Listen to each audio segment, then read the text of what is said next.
Okay, what is going on? It is Sunday the 24th of May? I think, yeah. Sunday the 24th of May, and it is Edinburgh Half Marathon Day.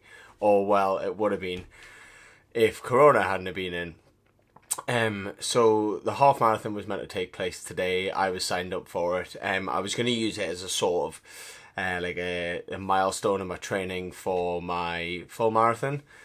To be honest, half marathon is now these days a distance that I'm quite comfortable with. So I was going to just try and see what time I could get. I wasn't going to push it too hard, obviously, because I'm training for my full marathon. But I was just going to, like I said, use it as a milestone. Obviously, it's not on. Pretty upsetting because it's a really good half marathon. There's a lot of people who usually do it. And it's just a good experience. It's really nice to get running through the streets of Edinburgh. I don't know if anyone's ever been to Edinburgh. If you live here, you'll know how beautiful it is. And I'm just a bit upset I can't do it. So what I'm going to do today is I'm going to go out. I was going to go and run the actual marathon route. And then I've done that a few times before. And then my girlfriend's went and picked me up at the other end. Obviously because of the rules on like sort of unnecessary travel. I can't do that. So I'm just going to do a sort of 13-mile route around Edinburgh and start and finish at the house. It's kind of my best compromise. I'm going to go out today. I'm going to sort of take it easy. My plan is to take the first half easy and then try and do a negative split and try and see how much I can push it in the second half. So I'm not pushing it for the full 13 miles because I don't really want to injure myself. Yeah, I'm not trying to go for any like sort of record breaking times. I think when I ran this, the first time I ran this half marathon, my time was like 2 hours, 10 minutes. I was so injured. I injured myself so much during the training for that. And I injured myself more during the run. I walked parts, I stopped, I sat down, and I could hardly walk afterwards. I was hobbling around. Not great. I'm a lot more of an experienced runner these days. I think that was 2 years ago. I think 1:44 is my best time today. I don't know. I'll check that. I'll put the time here. So I'm going to go for just around that. I'm not 100%. I don't know. I didn't sleep so well last night. So we'll see how it goes. But yeah, for now, I need to go and get changed.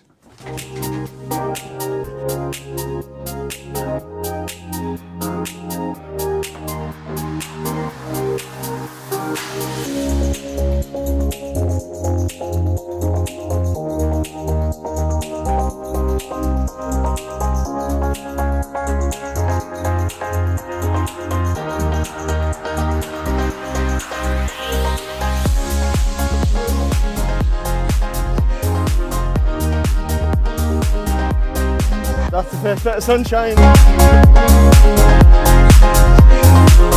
I've got a really itchy back in a place that I can't get it. Try it. Oh, been wanting to do that for ages. Woo!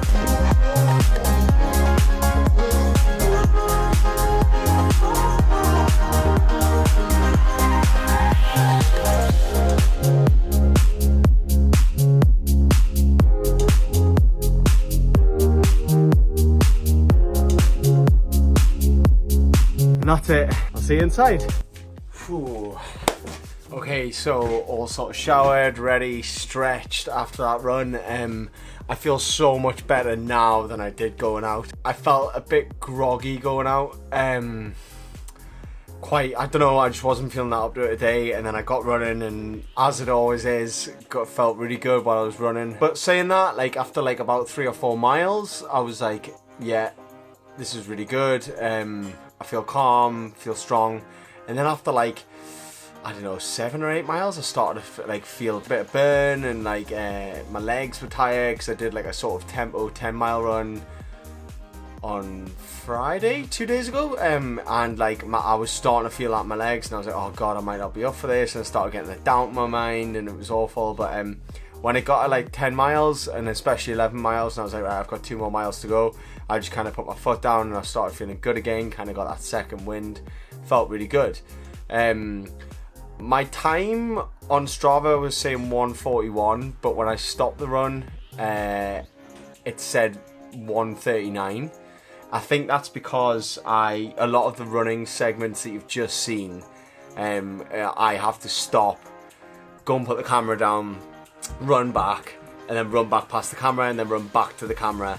And I think that's actually that total time incorporates that, and it's like your total time. I think I need to look more into it, but when I had that run down at 1:30, like I was sub 1:40, like 1:39, which if it is, well, 1:41 anyways is a PB for me. But 1:39, I'd be pretty proud of that. So I need to double check that. This week I have been running in my new Hoka Evo 2s. I kind of got these as a sort of like everyday running shoe. They're a sort of neutral shoe. They're really well supported. I kind of figured they would just really sort of like aid me in sort of like recovery, and there'd be a nice like sort of easy day running shoe. Saying that, I did end up running a 10-mile tempo test in them because I am really trying to test these. I'll do a full review on these when I've done about 50 to 100 miles in them. But yeah. So far, like, they are really good, very comfortable, would recommend them. The only thing that I'm feeling from them is I've been getting a couple of blisters, but I think that's just, they were sort of blisters that were murmuring anyways because of the volume of my training at the minute. So for this run today, because it was a bit longer and because I knew I was going to push it at the end, I went out in my old Nike Zoom Fly 3s, which I do absolutely love. I love these. If you want a tempo trainer, they're really good. If you want a long distance trainer, I really like these as well. I really rate these. Yeah, the reason why I put these on over the Hokas is just like because I said I was getting blisters in the Hokas. I knew I wouldn't get blisters in these. Like, the one thing that I will give Nike, and I know some people don't like Nike as running trainers, the one thing I will give them is a proper set of Nike running trainers I've never had blisters in. You kind of put the shoes on, you just go, and like, they're very, very comfortable. I know other people might have had different experiences. Yeah, so I think there's just a bit more breaking in to be done with the Hokas, and like I said, the review will be coming. But yeah, overall today, really, really glad I went and did the virtual half marathon. I've already had a couple of people comment on Strava saying like, oh, really good effort, like well done, and like that's really appreciated. I'd like to know below if anybody else has tried the Edinburgh Half Marathon, or if anyone's done it in the past, what your experiences were, or if anyone did this virtual race. It'd be really good to know if you did that, if you had the sort of same idea as me. I did see a few people out running. I was quite early, but it would just be good to know who else has done this, and if anyone else has got any more virtual races as a result of Corona, or if anyone's planning on virtual races coming up. It'd be good to know. So if you are, hit me up in the comments below. And thank you very much for watching. Please like, subscribe and comment for more content. And until the next time, I'll see you soon. Cheers. Bye.